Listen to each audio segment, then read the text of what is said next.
Hi, I'm Jourdan Bell with Texas A&M AgriLife, and we're back at the North Plains Groundwater Conservation District's Water Conservation Center. As we approach blooming, last week we discussed that producers are starting to be concerned about any sort of crop stress that results in boll shed. In this field, we actually have very little boll shed, and the process of boll shed or fruit shedding is just a natural process when the plant starts to drop fruit so that it can regulate the fruit load to the carbohydrate supply that it has.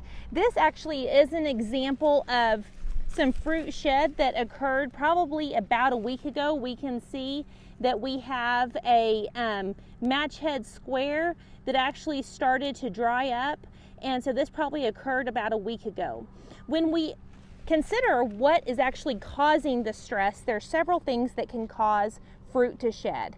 Insect pressure, and so when we do find fruits that have shed or potential squares that have dropped, we want to actually evaluate the square for any sort of injury. So evaluating this and looking at it, we can see that we don't see any signs of insect feeding, and so it's possible that this is actually just part of the natural shedding process. It is not uncommon for a plant to shed anywhere from 40 to 60% of its fruit just so that it can maintain the carbohydrate supply for the fruit load that it is going to retain. And so it's not just the yield and the amount of lint that is produced, but we're also looking at maintaining the carbohydrate supply so that we can have good quality lint and good quality fiber. So that's something that this plant's naturally going to regulate itself to do.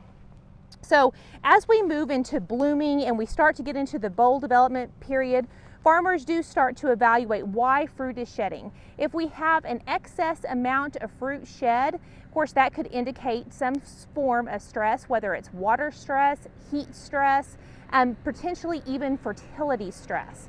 And so when we look at the fertility, for example, we want to really be sure that the plant actually needs a nutrient before we go out and just apply a preventative fertilizer.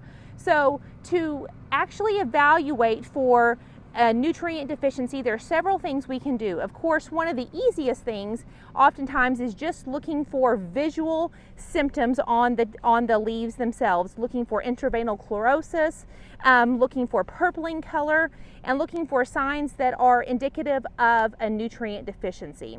Also, we tend to collect tissue samples and petiole samples to help quantify what the nutrient deficiency might be.